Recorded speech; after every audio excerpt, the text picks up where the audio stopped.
Actress Sam Womack found out she had breast cancer after a random hospital checkup 5 months ago when her doctors found a lump. But now she has shared the good news that she has overcome her cancer after surgery and chemotherapy treatment. And it was straight back to show business for Sam as she's spending her Christmas in Narnia, playing the White Witch in the West End. Sam joins us now.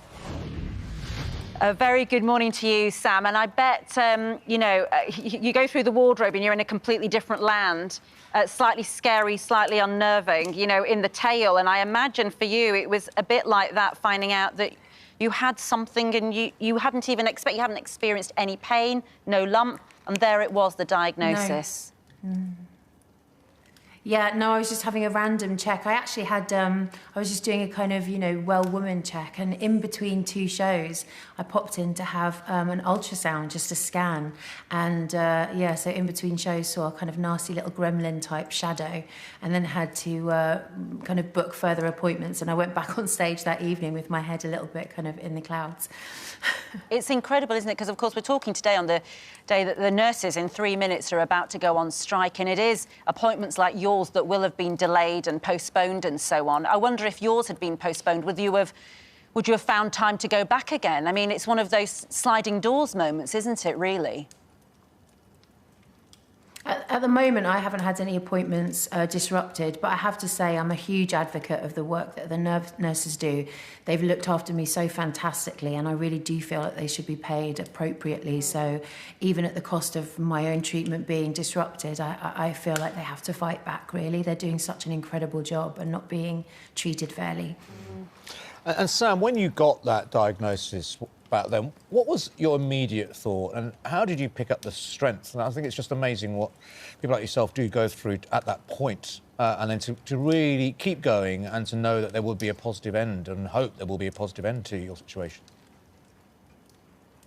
Yeah, it's a crazy thing because, obviously that word cancer kind of sends tremors through you and your family's kind of psyche. But actually, the minute you start on that journey, you're just surrounded by people who've been on a similar journey. Lots of people were reaching out to me on social media, hundreds and hundreds of women and men. It's important to say that men get breast cancer too.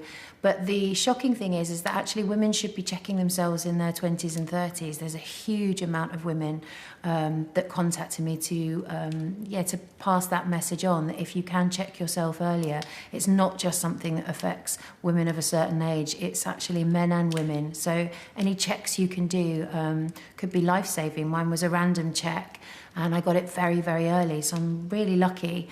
And I never check myself. I've just been, so strong most of my life. So I was really fortunate that I just happened to do that when I did. And it's that story, isn't it, again, of don't miss routine appointments. We're so guilty of it, aren't we? Also,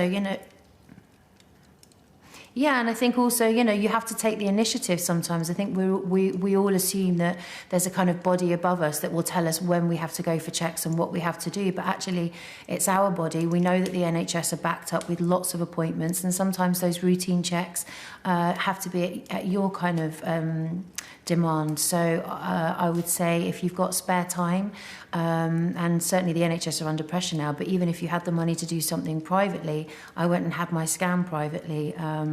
So I just wanted to get myself checked, and I'm really glad I did now. Yeah, and you count yourself very lucky. I'm pretty sure that it was caught so early on. Chemotherapy is a really nasty but necessary process for so many people.